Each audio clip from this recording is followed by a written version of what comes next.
आज की क्लास के माध्यम से 3-4 प्रश्नों को आसान बनाने का प्रयास करते हैं हम लोग। ठीक है, पहला प्रश्न है, चार्ल्स प्रथम के शासनकाल में इंग्लैंड में हुए गृह युद्ध के कारण एवं परिणाम की विवेचना करिए। तो सबसे पहले यहाँ देखिए, चार्ल्स प्रथम किस राजवंश के हैं। तो पिछले क्लास में हमने पढ़ा कि ये स्टुअर्ट राजवंश के हैं। ये किसके बाद आए थे? ये ट्यूडर राजवंश के बाद आए थे। तो इसको मैं थोड़ा सा भूमिका आप लोगों के दिमाग में क्लियर करना चाहूंगा कि इंग्लैंड में हो क्या रहा था जिस समय। स्टुअर्ट राजवंश, चार्ल्स प्रथम, जेम्स प्रथम, चार्ल्स द्वितीय, ये सब जो है स्टुअर्ट राजवंश के हैं। जैसे कि भारत में मौर्य वंश, गुप्त वंश हुए, उसी तरह वहाँ स्टुअर्ट वंश हुए। ये स्टुअर्ट राजवंश से पहले जो इंग्लैंड में राजवंश थे वो ट्यूडर राजवंश थे। तो उसके शासनकाल को ट्यूडर काल कहा गया और इसके शासनकाल को स्टुअर्ट काल कहा गया। तो ट्यूडर राजवंश के शासनकाल में क्या था कि वो पूर्णतः राजतांत्रिक स्थिति थी। मतलब एक राज्य दूसरे राज्य पर आक्रमण करते थे, उस पर कब्जा करते थे। तो जनता को क्या चाहिए थी? सुरक्षा, फुल सुरक्षा। ठीक, लेकिन यहां जब आ गई स्टुअर्ट के शासनकाल में तो आक्रमण वाली स्थिति खत्म हो चुकी थी, आंतरिक विद्रोह वाली स्थिति खत्म हो चुकी थी। अब जनता को चाहिए फुल इज्जत, सुरक्षा की जरूरत ही नहीं। क्या चाहिए? फुल इज्जत। लेकिन ये राजा थे कि चाहते थे ट्यूडर जैसे निरंकुश शक्ति इन लोगों को भी प्राप्त हो, जो होना संभव नहीं था। तो इसीलिए जो है कुछ विद्रोह होना शुरू हो गए। तो हुआ क्या था कि उस समय सांसद होते थे। सांसद समझ रहे हो? जैसे अब याद करो कि जैसे अकबर जी हैं, अकबर के दरबार में नवरत्न है। ये नवरत्न कौन है? ये नवरत्न है उनके सलाहकार, उनके मंत्री। उस मंत्री के पूरे परिषद को संसद कहा जाता था। क्या कहा जाता था? संसद कहा जाता था। तो उसी तरह संसद के सलाह मशवरा से ही राजा कार्य करते थे और कुछ शक्तियां संसद को प्राप्त थी। ब्रिटेन में जो है कुछ शक्तियां संसद को प्राप्त थी। संसद के बिना राजा नहीं कर सकता है। लेकिन राजा क्या चाह रहे थे? निरंकुश होना। राजा चाह रहे थे कि वो निरंकुश हो जाए, संसद उस पर नियंत्रण न रख सके। ठीक, तो इसीलिए संसद और राजा के बीच झगड़ा जो है होना लाजिमी बात है। तो यही सारी चीजों को हम लोग देखेंगे। तो सबसे पहला एक शब्द यहाँ उठाएंगे, गृह युद्ध। देखिए, एक होता है बाहरी युद्ध, मतलब जब कोई दूसरा देश आप पर आक्रमण करे और लड़ाई हो तो उसको बाहरी युद्ध कहेंगे। लेकिन जब अपने ही देश के अंतर्गत सत्ता परिवर्तन के लिए, गौर से समझना, अपने ही देश के अंतर्गत सत्ता परिवर्तन के लिए हुआ विद्रोह को क्या कहेंगे? गृह युद्ध कहते हैं। बातें क्लियर हो गई कि अपने ही देश के अंदर सत्ता परिवर्तन के लिए हुए विद्रोह को क्या कहेंगे? गृह युद्ध कहेंगे। तो अब स्थिति जरा समझिए कि वर्ष 1642 से 1646, देखो 16 दूना 32 होता है, लेकिन मान लो कि 16 दूना 42 है। ठीक है, तो 16 दूना 42 से 1646 मतलब 4 साल। कितना? 4 साल। तो सन यानी 4 वर्ष 1642 से लेकर 46 तक इंग्लैंड के जो शासक थे चार्ल्स प्रथम, जिसके बारे में हम लोग पढ़ रहे हैं, इंग्लैंड के शासक चार्ल्स प्रथम और कौन? संसद। तो 1642 और 1646 के बीच हुए 4 वर्षों में इंग्लैंड के शासक चार्ल्स प्रथम और संसद के बीच हुए विभिन्न मतभेदों के कारण झगड़े को ही क्या कहा जाता है? गृह युद्ध कहा जाता है। क्या कहा जाता है? गृह युद्ध कहा जाता है। ठीक, अब इसका जो इस गृह युद्ध का महत्व, क्या बोल रहे हैं? इस गृह युद्ध का महत्व अगला लाइन में हम इंट्रो लिखवा रहे हैं अभी आप लोगों को। क्या कि 4 वर्ष 1642 से लेकर 46 तक इंग्लैंड के शासक चार्ल्स प्रथम और उसके संसद यानी मंत्रियों का समूह के बीच हुए झगड़े को, विभिन्न कारणों से लेकर हुए झगड़े को कि क्या नाम से जाना जाता है? गृह युद्ध के नाम से जाना जाता है। इस गृह युद्ध का, ये जो गृह युद्ध है, इस गृह युद्ध का इंग्लैंड के मध्यकालीन इतिहास में, चूंकि इंग्लैंड का इतिहास हम लोग पढ़ रहे हैं, इंग्लैंड के मध्यकालीन इतिहास में काफी व्यापक महत्व रहा है। इंग्लैंड के मध्यकालीन इतिहास में काफी व्यापक रूप रहा है, काफी व्यापक स्थिति रहा है। यहां तक बातें समझ आई कि काफी व्यापक महत्व रहा है। ठीक, अब इस गृह युद्ध के कारण विभिन्न प्रकार के सामाजिक, धार्मिक एवं राजनीतिक परिवर्तन देखने को मिलता है। इस गृह युद्ध के कारण विभिन्न जो है सामाजिक, धार्मिक, राजनीतिक परिवर्तन देखने को मिलता है। यहां तक बातें क्लियर है, कोई दिक्कत नहीं। अब देखिए वास्तविक कारण अगर देखें, इस गृह युद्ध का अगर वास्तविक कारण देखें, अगला पैराग्राफ या अगले लाइन में आप लिखेंगे कि इस गृह युद्ध का वास्तविक कारण यह था कि जनता के अधिकार की रक्षा, जनता के अधिकार और स्वतंत्रता की रक्षा के लिए किया गया यह गृह युद्ध था। क्या बोल रहे हैं? जनता के अधिकार और स्वतंत्रता की रक्षा के लिए किया गया गृह युद्ध था। क्योंकि ये शासक जो चार्ल्स प्रथम थे, ये चार्ल्स प्रथम क्या करते थे कि जनता के अधिकारों को, स्वतंत्रता को, चार्ल्स प्रथम करते क्या थे कि चार्ल्स प्रथम जनता के अधिकारों को, स्वतंत्रता को, चाहे वो जनता का अधिकार हो या स्वतंत्रता हो, उसको ये छीनने का प्रयास कर रहे थे। जनता की भावनाओं को अपने पैरों तले कुचलने का प्रयास कर रहे थे। जनता की भावनाओं को पैरों तले कुचलने का प्रयास कर रहे थे। इन्हीं सब कारणों से क्या हुआ, इंग्लैंड में गृह युद्ध छिड़ गया और अंततः इस गृह युद्ध का परिणाम चार्ल्स प्रथम को फांसी हुई और इंग्लैंड में फिर अन्य राजवंश, अन्य राजा का स्थापना होता है। ठीक, तो कुल मिलाकर कहें तो जनता के धार्मिक विश्वास और स्वतंत्रता की रक्षा के लिए किया गया यह विद्रोह था। जनता की धार्मिक विश्वास और स्वतंत्रता की रक्षा के लिए। मैं आप लोगों को याद करवाता हूं, सोचो, सुनो गौर से, कितना दिमाग है तुम्हारे पास, तुम मास्टरमाइंड हो, हमको पता है तुम मास्टरमाइंड हो। तो देखते हैं कितना दिमाग है। हम क्या बोले कि 4 वर्ष, कब? 16 दूना 42, अरे 32 होता है, हमको पता है। 16 दूना 42 से 46 तक 4 वर्ष, 1642 से लेकर 1646 तक चार्ल्स प्रथम, इंग्लैंड के शासक चार्ल्स प्रथम और संसद के बीच हुए झगड़े को क्या कहा जाता है? गृह युद्ध के नाम से जाना जाता है। ठीक, अब इस गृह युद्ध का इंग्लैंड के मध्यकालीन इतिहास में काफी व्यापक कहा रहा है, प्रभाव रहा है। इसीलिए इसको महान क्रांति की भी संज्ञा दे सकते हैं। क्या दिक्कत है? महान क्रांति बोलिए, व्यापक परिवर्तन लाया है इन्होंने। तो इस गृह युद्ध ने इंग्लैंड में सामाजिक, आर्थिक, धार्मिक, राजनीतिक व्यापक परिवर्तन करते हैं। ठीक, अब अगर बात करें तो इस गृह युद्ध का वास्तविक कारण क्या था कि इंग्लैंड के शासक द्वारा वहां की जनता की स्वतंत्रता का, उसकी वहां की जनता के सम्मान और अधिकारों को कुचलने का प्रयास किया जा रहा था, छीनने का प्रयास किया जा रहा था।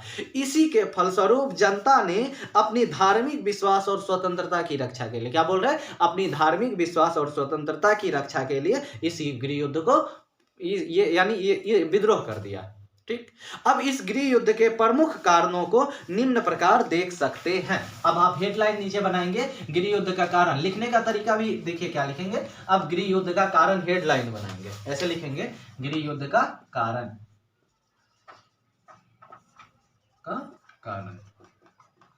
तो गृह युद्ध का कारण अगर देखें, पहला, अगर थोड़ा सा इस कारण में भी भूमिका बांट दीजिए, पेज भर जाएगा। क्या कि इतिहासकारों द्वारा इस गृह युद्ध के कारणों में मतैक्य नहीं है। मतैक्य मतलब मत भिन्नता है, लोगों को एक मत नहीं है कि इस गृह युद्ध का एग्जैक्ट यही कारण था। इतिहासकारों का अगर मानना है कि ये जो घर में युद्ध हो गया, गृह युद्ध हो गया, इसके कारण क्या क्या है, इसके बारे में इतिहासकारों में मत भिन्नता पाई जाती है। कुछ इतिहासकारों के अनुसार ये धार्मिक और राजनीतिक संघर्ष थे। कुछ इतिहासकार क्या कहते हैं कि ये धार्मिक और राजनीतिक संघर्ष थे, तो जबकि कुछ इतिहासकार का मानना है कि यह धर्म के आड़ में राजनीतिक संप्रभुता के लिए किया गया युद्ध था। क्या इतिहासकार, कुछ इतिहासकार क्या मान रहे हैं कि धर्म का मुखड़ा पहन के, धर्म के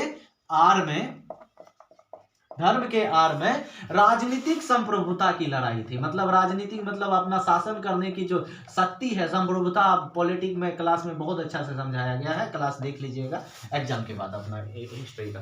तो धर्म की आड़ में राजनीतिक संप्रभुता को साधने के लिए, राजनीतिक संप्रभुता के लिए लड़ा गया लड़ाई था। अब दूसरा एक मत है इतिहासकारों का कि यह जनता की रक्षा के लिए नहीं लड़ा गया, बल्कि राजा के विरुद्ध प्रभावशाली वर्गों का एक विद्रोह था, जो क्या चाहते थे, अपने लिए अधिकार चाहते थे। ठीक, क्या बोल सकते हैं कि कई बात है। पहले गृह युद्ध के कारणों में इतिहासकारों की मत भिन्नता पाई जाती है, सारे इतिहासकार अलग अलग विचार देते हैं। कुछ इतिहासकार कहते हैं कि यह धार्मिक और राजनीतिक वर्चस्व की लड़ाई थी। कुछ इतिहासकार कहते हैं अरे भाई, धर्म के आड़ में राजनीतिक संप्रभुता के लिए लड़ी गई लड़ाई थी। इसके अलावा भी कुछ इतिहासकारों का मत है, क्या मत है, कि राजा के विरुद्ध प्रभावशाली लोगों का यह लड़ाई था, ना कि जनता के अधिकार के लिए लड़ा गया लड़ाई था। इस सारे मतभेदों को अगर हम देखें तो कुल मिलाकर निम्न बिंदुएं सामने आएगी। क्या बिंदुएं सामने आएगी? पहला पॉइंट आएगी कि ये जो है राजा का विशेष अधिकार और संसद की सुविधा का प्रश्न था। क्या बोल रहे हैं? पहला कारण क्या बनेगा? राजा के विशेषाधिकार, राजा के विशेषाधिकार एवं संसद की संप्रभुता, संसद की सम्मान का प्रश्न, सम्मान का प्रश्न। ठीक, अब देखो यहां इसको ऐसे हेडलाइन बनाएंगे, उसके नीचे आप यहां से लिखेंगे, क्या लिखेंगे कि ट्यूडर काल में, ट्यूडर काल में राजा निरंकुश हुआ करते थे, क्योंकि उस समय की सामाजिक और राजनीतिक परिस्थिति अलग थी। विदेशी आक्रमण, आंतरिक विद्रोह से राजाओं को लड़ना होता था, इसीलिए जनता स्वयं ही अपनी इच्छा से राजाओं को अधिकार दे रखे थे कि वो निरंकुश होकर शासन करे। लेकिन जब स्टुअर्ट का शासनकाल आता है तो इंग्लैंड की सामाजिक और राजनीतिक परिस्थिति भिन्न हो चुकी होती है, अर्थव्यवस्था काफी ज्यादा विकास कर हो चुका होता है, लेकिन जो है वहां की राजा अपने विशेष अधिकार को छोड़ने को तैयार नहीं था, जिसके लिए संसद और राजा के बीच संघर्ष होते रहता था। इतनी बातें आप लिख देंगे, आप 10 लाइन लिख देंगे। क्या बोले हम कि ट्यूडर के शासनकाल में राजा को विशेष अधिकार प्राप्त था, निरंकुश था, जनता स्वयं दे रखी थी, ये परिस्थितियां थी। लेकिन जब स्टुअर्ट का शासनकाल आती है तो इंग्लैंड की सामाजिक राजनीतिक परिस्थितियां भिन्न हो चुकी होती है, आर्थिक व्यवस्था बहुत ज्यादा बदल चुका होता है, लेकिन राजा अपने विशेष अधिकार को छोड़ने को तैयार ही नहीं है। इसीलिए राजा और संसद के बीच नोकझोंक झगड़ा होते रहता है, जैसे आप और हम करते रहते हैं। ठीक, चलिए बताइए, अगला है सामाजिक एवं आर्थिक परिवर्तन। सामाजिक एवं आर्थिक परिवर्तन, इसको हेडलाइन बनाएंगे, इसके नीचे फिर लिखेंगे 4 लाइन। इस तरह लिखना है आपको, सामाजिक एवं आर्थिक परिवर्तन, इसको हेडलाइन बनाएंगे, उसके नीचे फिर ऐसे ऐसे लिखेंगे। क्या लिखेंगे आप? सामाजिक एवं आर्थिक परिवर्तन में क्या सामाजिक या आर्थिक परिवर्तन हो चुकी थी कि नया, जो हाँ आपको बताए थे कि स्टुअर्ट के शासनकाल में जेम्स प्रथम के पास क्या हो चुकी थी? धन की कमी हो चुकी थी। भले अर्थव्यवस्था बढ़ा था लेकिन महंगाई बढ़ चुकी थी, जिस वजह से धन की, आप लोगों को बोलते हैं इससे पहले जो क्लास डाला गया उसको देख लीजिएगा प्लीज, दोनों रिलेट है हो जाएगा तुरंत। ठीक, तो हम बोले कि धन की कमी हो चुकी थी, इसीलिए जो है जेम्स यानी चार्ल्स प्रथम क्या चाह रहे हैं कि नया कर को लगाना, जिससे जनता में क्या आई? विरोध की भावना उत्पन्न हुई, और कुछ पुराने करों को इन्होंने पुनर्जीवित कर दिया। जो कर पहले समाप्त तो हो चुका था ना, ये आर्थिक या सामाजिक कारण में देखेंगे कि स्टुअर्ट शासनकाल में चार्ल्स प्रथम ने क्या किया? कुछ नए करों को जनता में थोपा गया, और टैक्स अगर जनता को देना पड़े तो बुरा तो लगेगा भाई, तो नए करों को थोपा गया, और ऊपर से कुछ जो पुराने कर थे उन कर को फिर से क्या कर दिया गया? पुनर्जीवित कर दिया गया, जिससे जनता और संसद राजा के विरुद्ध हो गई। ये एक कारण है। अगला अगर हम बोले धार्मिक मतभेद, तीसरा कारण क्या बनेगा? धार्मिक मतभेद। तो धार्मिक मतभेद देखिए, ये जो शासक थे ये कैथोलिक मानने वाले थे। क्या थे? कैथोलिक को मानने वाले थे, जिस वजह से जो है राजा कुछ चाहते थे, राजा क्या चाहते थे कि धर्म उसके अनुसार चले और राज्य में लोग कैथोलिक को ही माने। क्या बोल रहे हैं? राजा कैथोलिक धर्म को मानने वाले थे, तो अब कहते हैं राज्य के लोग उसी धर्म को माने। इसके अलावा भी राजा चाहते थे कि अपने सांसद, एक मिनट समझिए कि ये कैथोलिक को मानने वाले हैं, क्या है? कैथोलिक को मानने वाले। ठीक, और इस स्थिति में ये चाहते हैं कि इसके यानी जनता जो है वो भी कैथोलिक को माने, और ऊपर से इन्होंने एक बिल पास की जिसके अंतर्गत ये क्या हो चुके थे? चर्च का प्रधान हो चुका था, चर्च का प्रधान हो चुका था। तो ये चर्च का प्रधान होने के कारण सारे धार्मिक परिवर्तन राजा के हाथों में होते थे, और ये इन्होंने कुछ ऐसे परिवर्तन किए जो अन्य धर्म को मानने वाले लोगों के लिए क्या था? आहत करने वाली थी। बातें क्लियर हो चुकी? क्या बोले कि राजा कैथोलिक धर्म को मानने वाले चाहते थे जनता भी माने, इसीलिए धार्मिक कुछ परिवर्तन किए, ऐसे परिवर्तन किए कि अन्य धर्म को आहत पहुंचाने वाले परिवर्तन थे। ऊपर से अगर बोले तो अगला कारण राजा का चरित्र बनेगा। आपको बोले थे कि ये सारे राजा क्या थे? अयोग्य थे, जिद्दी स्वभाव के थे, दूरदर्शिता की कमी थी, जिसमें क्या बोल सकते हैं? ये सारे राजा अयोग्य थे, दूरदर्शिता की कमी थी, जिद्दी स्वभाव के राजा थे, जो जनता के हृदय को जीत नहीं पाए, जनता के हृदय को जीत नहीं पाए, इसीलिए क्या हुआ? विद्रोह का एक कारण बना। तो पहला कारण राजा का विशेषाधिकार, संसद की सम्मान का प्रश्न, आपको बता दिए स्टुअर्ट कार्ड और ट्यूडर कार्ड में क्या भिन्नता आई। सामाजिक आर्थिक परिवर्तन, टैक्सेशन वाला, नया टैक्स वगैरह जो लगाया पुराना को जिंदा कर दिया। कैथोलिक धर्म, धार्मिक मतभेद, कुछ ऐसा परिवर्तन दूसरे धर्म को आहत पहुंचाने वाला। राजा का चरित्र, आयोग और दूरदर्शिता, हृदय जीत नहीं पाए, जनता में इसके खिलाफ विद्रोह उत्पन्न होना शुरू हो गई। अगला 5वां पॉइंट अगर हम देखें तो इसमें था कि चार्ल्स प्रथम का सलाहकार। इस जो बड़ी गौर से समझिएगा इसको, चार्ल्स प्रथम के जो सलाहकार थे, आपको हम बोले कि इसके 2 मुख्य सलाहकार थे। पहला सलाहकार अगर हम देखें, इसका सलाहकार पिछले वीडियो में भी बताया लॉर्ड, और दूसरा था बर्डवर्थ। बर्डवर्थ नाम है इनका।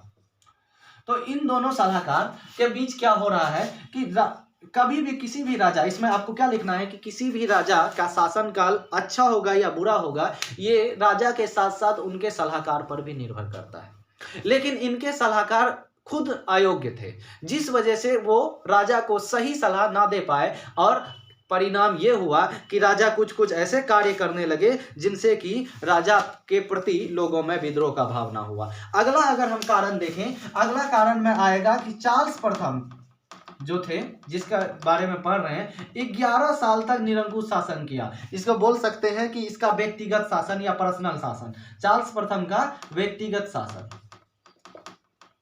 इससे पहले चाहे जो भी शासनकाल रहा, भले ही ये ट्यूडर का शासनकाल रहा जिस समय राजा निरंकुश होते थे, वो भी अपने फैसला लेने से पहले मंत्री से विचार विमर्श जरूर करते थे।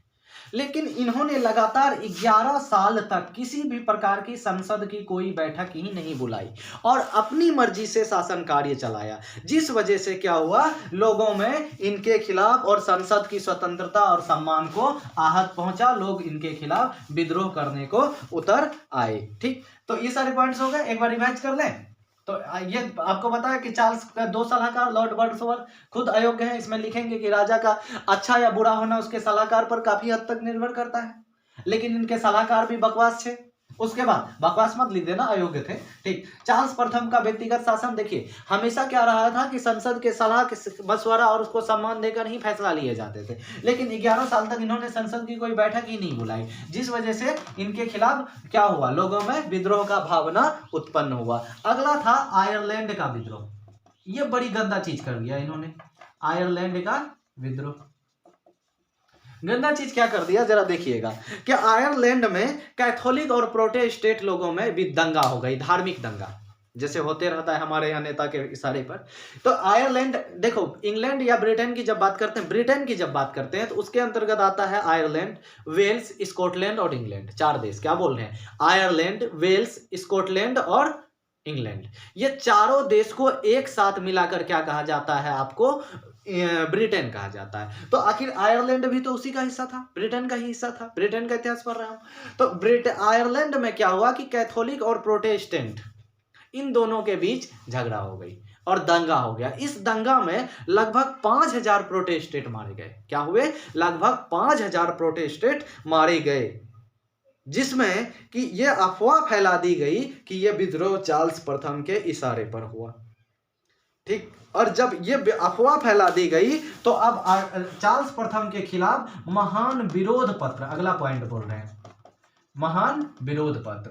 ठीक, तो लिखेंगे कि आयरलैंड विद्रोह के बाद जो है लोगों में अफवाह फैला दी गई कि ये विद्रोह जो है चार्ल्स प्रथम के इशारे पर हुआ। इसीलिए उग्रवादियों ने, क्या बोल रहे हैं कि उग्रवादियों ने बहुत ज्यादा खिलाफ, किसके खिलाफ, उग्रवादियों ने किसके खिलाफ, चार्ल्स प्रथम के खिलाफ विभिन्न प्रकार का एक पत्र तैयार किया, जिसमें चार्ल्स यानी जो प्रथम है, इनके सारे काले कारनामों की, काले करतूतों की चिट्ठा तैयार की गई कि देखो इनका यहाँ अफेयर हुआ था, इनसे वो मिला था, ये ऐसा व्यक्ति है, वो वैसा व्यक्ति है। मतलब सारे कारनामों, काले कारनामों का एक चिट्ठी तैयार किया गया, जिसको क्या कहा गया, महान विरोध पत्र। किसने किया, उग्रवादियों ने। क्यों, इंग्लैंड के उग्रवादियों ने आयरलैंड से इस तरह से सारा आपको समझ आ गया होगा। अगला है 5 नाइटों का मामला। क्या बोल रहे हैं, 5 नाइटों का मामला। इसमें आप क्या लिखेंगे कि चार्ल्स प्रथम की जो पत्नी थी वो फ्रांस की राजकुमारी थी, फ्रांस की कैथोलिक राजकुमारी थी।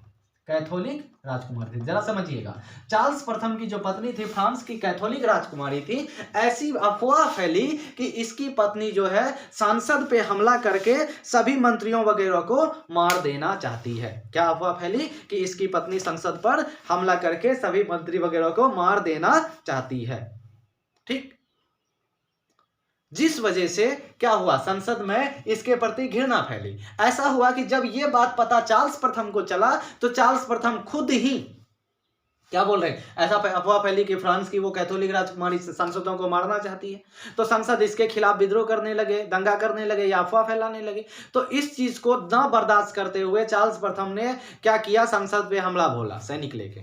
और अच्छी बात यह थी कि संसद वहां से बच निकलकर भागने में सफल हो गए थे। तो ये गृह युद्ध के ढेर सारे परिणाम है। अब अगला पैराग्राफ में लिखेंगे, पैराग्राफ चेंज करके, इन उपयुक्त परिणामों के कारण इंग्लैंड में एक व्यापक परिवर्तन हुआ, जिस परिवर्तन के स्वरूप निम्न परिणाम या गृह युद्ध के निम्न परिणाम देखने को मिलते हैं। तो चलिए आगे बढ़ते हैं, इनके क्या क्या परिणाम देखने को मिले। परिणाम अगर देखें तो लिखेंगे गृह युद्ध का परिणाम लिख के हेडलाइन दे देंगे और लिखते चलेंगे कि इस युद्ध में, हेड डायरेक्ट पैराग्राफ ही लिख देना, इस युद्ध में संसद की क्या हो गई, विजय हो गई, क्योंकि सारे जनता संसद के साथ आई, जिस परिणाम स्वरूप जो है संसद की विजय हो गई। चार्ल्स प्रथम को फांसी दे दी गई। चार्ल्स प्रथम को क्या दे दी गई, फांसी दे दी गई। तो इस मुख्य परिणाम देखेंगे, संसद का विजय हो गई और फलस्वरूप क्या हुआ गया कि चार्ल्स प्रथम को पकड़कर फांसी दे दी गई। और चार्ल्स प्रथम की मृत्यु के बाद ही आगे क्या लिखेंगे कि चार्ल्स प्रथम के मृत्यु के साथ ही इंग्लैंड में संवैधानिक विकास का मार्ग प्रशस्त हो गया, संवैधानिक विकास के मार्ग का बाधा खत्म हो गई। उसके बाद भले ही इसका यानी इस विद्रोह का प्रमुख उद्देश्य पूर्ति नहीं हो सका, जो मेन उद्देश्य था उसकी पूर्ति नहीं हो सका, इसीलिए यहां पर एक कॉमनवेल्थ नाम की सरकार की गठन हुई। और कॉमनवेल्थ कौन सा सरकार बोल रहे हैं, कॉमनवेल्थ नाम की सरकार की गठन हुई, कॉमनवेल्थ नामक सरकार की गठन हुई। इस सरकार ने इसको चार्ल्स प्रथम की फांसी को क्रूर आवश्यकता का नाम दिया। क्या नाम दिया, क्रूर आवश्यकता का नाम दिया, कि ये कोई आवश्यकता नहीं था, बहुत ज्यादा क्रूरतापूर्ण बातें हुई, इतना भी जरूरी नहीं था कि फांसी देना था, भगा देते देश से। और कॉमनवेल्थ की सरकार के गठन होने के साथ लॉर्ड सभा और राजतंत्र को समाप्त कर दिया गया।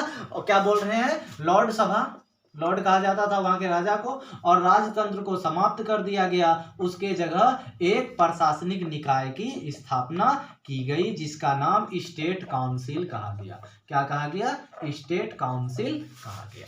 तो यहां तक आपकी बातें क्लियर हो चुकी गृह युद्ध का परिणाम। चलते हैं नेक्स्ट प्रश्न की तरफ। यह प्रश्न है बहुत ही इंपॉर्टेंट है, यह प्रश्न शायद आ सकता है इस बार आप लोगों का, कि 1688 की गौरवपूर्ण क्रांति का कारण स्वरूप परिवार यानी पूरे 1688 की क्रांति को शॉर्ट में समझने का प्रयास करेंगे। चलिए हम लोग देखते हैं। ये सवाल आपके गैस पेपर के पेज नंबर 44 पर है, ठीक है, 1688 के गौरवपूर्ण क्रांति। तो देखेंगे आप 1688 के गौरवपूर्ण क्रांति का क्या क्या, पहले देखेंगे कारण क्या है, फिर स्वरूप क्या था, फिर परिणाम क्या था, मतलब इसके सारे डायमेंशन को कवर करेंगे, क्योंकि हमको लगता है कि ये प्रश्न आ सकता है आपको। ठीक, तो देखिए इस क्रांति देश की प्रशासकीय ढांचों में व्यापक परिवर्तन ला दिया। इस क्रांति ने यानी 1688 की जो क्रांति है, इस क्रांति ने देश के प्रशासकीय ढांचे में व्यापक परिवर्तन ला दिया। ऐसा परिवर्तन जो परिवर्तन पहले कभी नहीं हुआ था। क्या बोल रहे हैं, इस क्रांति ने देश के प्रशासकीय ढांचे में एक व्यापक परिवर्तन ला दिया, एक ऐसा परिवर्तन जो परिवर्तन पहले कभी नहीं हुआ था, जो है पहले कभी नहीं हुआ था। ठीक, यहां तक बातें क्लियर है, एक व्यापक परिवर्तन हुआ। ठीक, अब जिसमें हुआ क्या कि जेम्स द्वितीय को गद्दी छोड़कर फ्रांस भागना पड़ा, ससुराल। जेम्स द्वितीय को गद्दी छोड़कर फ्रांस भागना पड़ा, और उस गद्दी छोड़ने के बाद जेम्स द्वितीय के बेटी मैरी और उसके दामाद जी कौन है, विलियम ऑफ नारंगी। क्या नाम है इनके दामाद जी का, संतरा, विलियम ऑफ संतरा। अरे ऑरेंज नाम है, संतरा नाम नहीं है, विलियम ऑफ ऑरेंज को गद्दी मिली। ठीक, तो ये इंट्रोडक्शन हुआ। अब देखो एक लाइन और लिखा जा सकता है कि यह क्रांति जो है किसके बारे में पढ़ रहे हैं, किसके यह खिलाफ हुई थी, जेम्स द्वितीय का। किसका, जेम्स द्वितीय। यह क्रांति जेम्स द्वितीय के कुछ करने के कारण हुआ तो कुछ नहीं करने के कारण हुआ। देखो, कुछ करना भी बेचारे के लिए बुरा हुआ और कुछ नहीं करना भी बेचारे के लिए बुरा हुआ। तो इस क्रांति बोल सकते हैं कि 1688 के क्रांति ने देश के, इंग्लैंड के प्रशासकीय ढांचे में व्यापक परिवर्तन किया, जो परिवर्तन पहले किसी भी क्रांति में नहीं हुई। इसीलिए इस क्रांति को गौरवपूर्ण क्रांति कहते हैं। इस क्रांति के बाद जो है जेम्स द्वितीय को देश छोड़कर फ्रांस भागना पड़ा और उसके जगह उसकी बेटी मेरी और उसके दामाद जी विलियम ऑफ ऑरेंज को गद्दी मिला। ठीक, और यह क्रांति जेम्स द्वितीय के कुछ करने और कुछ ना करने के फलस्वरूप हुआ। अगर आप देखें तो इस क्रांति के कारण को निम्न बिंदुओं द्वारा समझा जा सकता है। कारण को हेडलाइन बनाएंगे, पहला पॉइंट लिखेंगे कौन नंबर, टेस्ट लॉ को पुनर्स्थापित करने का प्रयास। कौन सा लॉ? Test law. देखो, हम तुम लोगों का टेस्ट लेते हैं तो ये भी टेस्ट लेता था। टेस्ट लॉ को पुनर्स्थापित करने का प्रयास, पुनर्स्थापित करने का प्रयास। ठीक, टेस्ट लॉ को पुनर्स्थापित करने का प्रयास जो है ये क्रांति का पहला कारण था। तो हुआ क्या कि पार्लियामेंट तथा सम्राट के संबंध कटु बना दिए। टेस्ट लॉ को जो पुनर्स्थापित करने का प्रयास था, इन्होंने पार्लियामेंट मतलब संसद और उनके कौन, सम्राट, इन दोनों के संबंध को क्या बना दिया? संबंध को कटु बना दिया। टेस्ट लॉ एक ऐसी नीति थी जिसके अंतर्गत जो है जेम्स द्वितीय मतलब जो शासक है वो क्या होते थे? कैथोलिक चर्च के संरक्षक बन जाते थे। क्या होते थे? कैथोलिक चर्च के संरक्षक बन जाते थे, संरक्षक होते थे।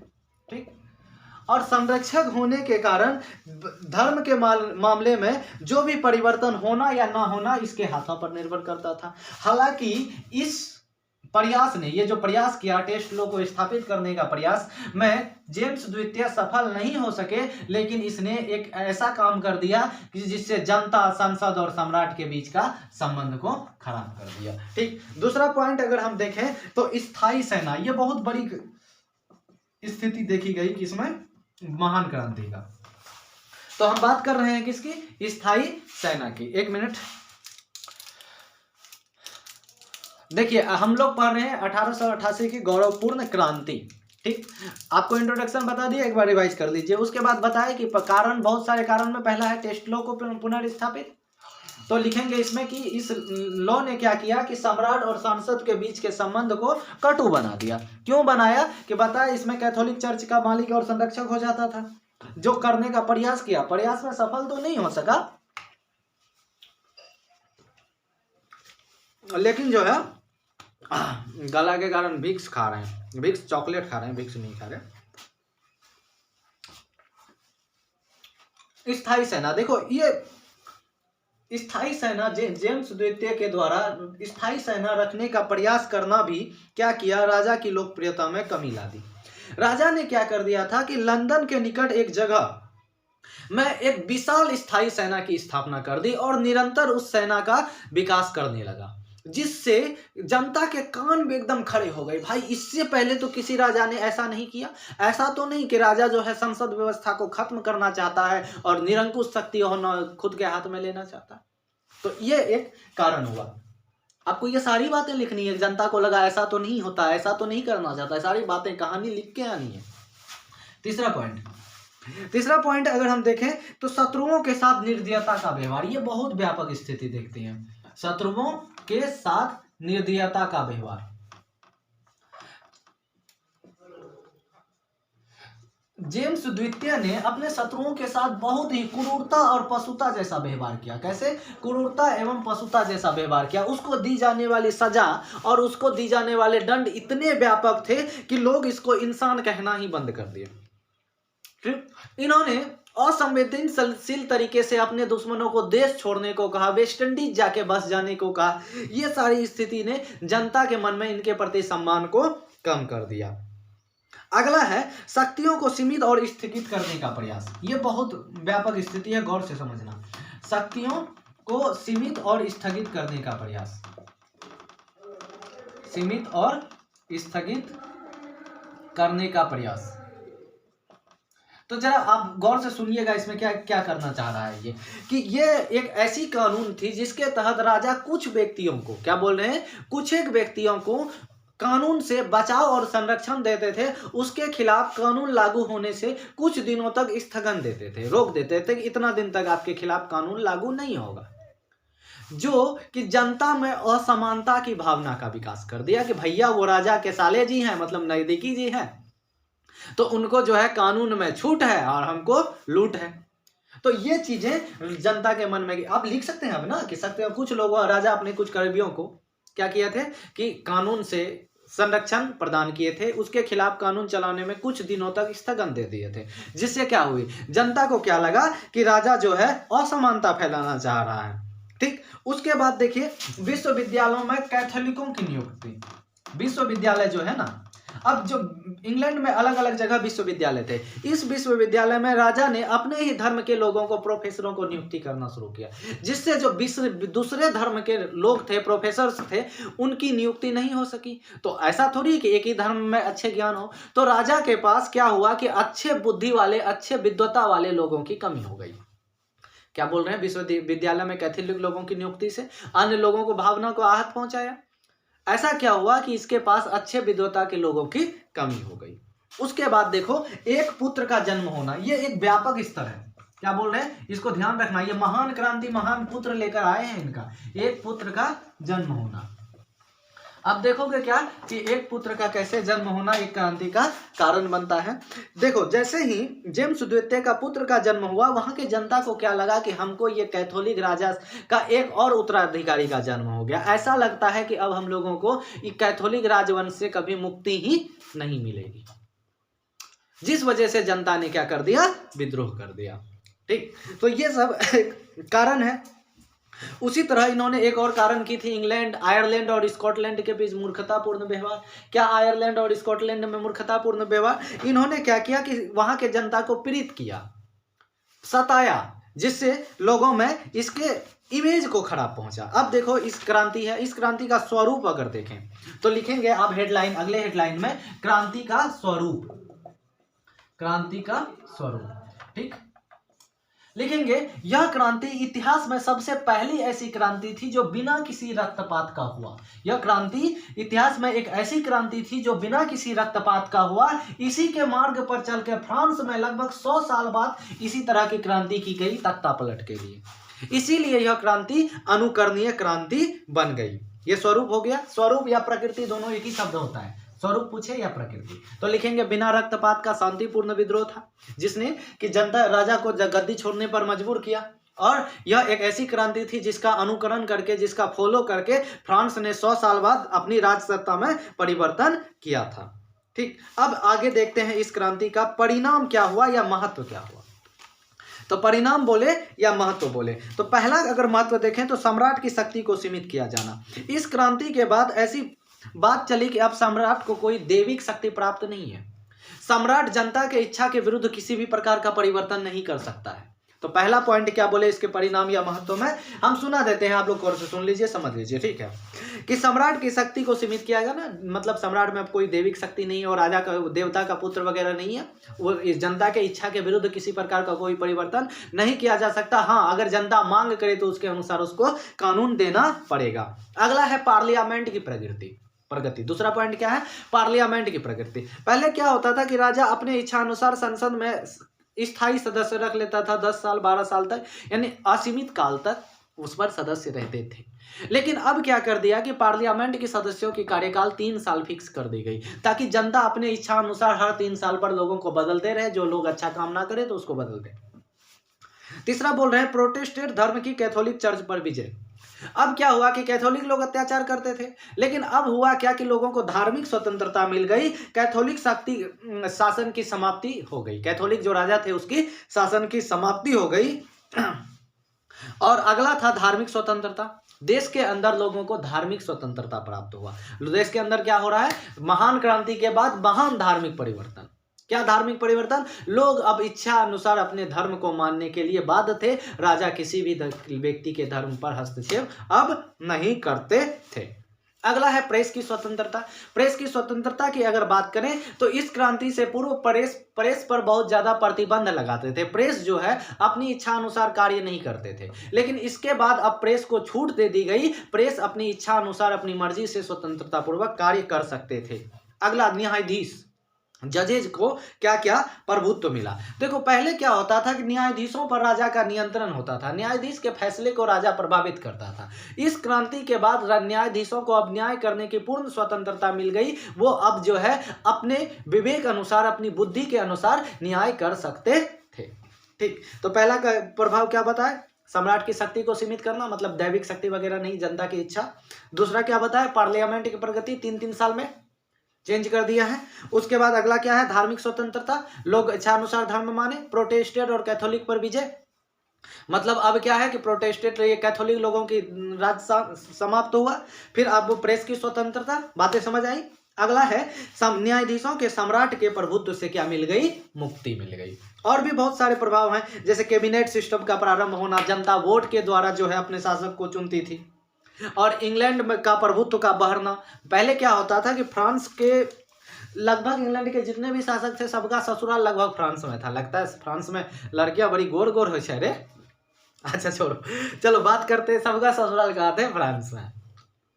लेकिन आगे वाला शासनकाल में फ्रांस के अब लोग दोस्त नहीं रहे, दुश्मन बन गए, और इंग्लैंड की प्रभुता का क्या होने लगा, वृद्धि होने लगा। तो चलिए यहाँ तक ठीक है। अगले क्लास में हम आप लोगों को प्रयास करेंगे कि 3-4 और क्वेश्चन करवा दें, और मेरा रिक्वेस्ट है कि इस क्लास को खत्म होते ही एक बार आप बुक को पढ़ लें। 3-4 क्वेश्चन और करवाने के साथ कोशिश करूंगा 2 क्लास देने का, नहीं तो 1 तो पक्का दूंगा। आपका डर खत्म हो जाएगा, और मेरा जिंदगी का एकमात्र उद्देश्य है लोगों के मन के डर को खत्म करना।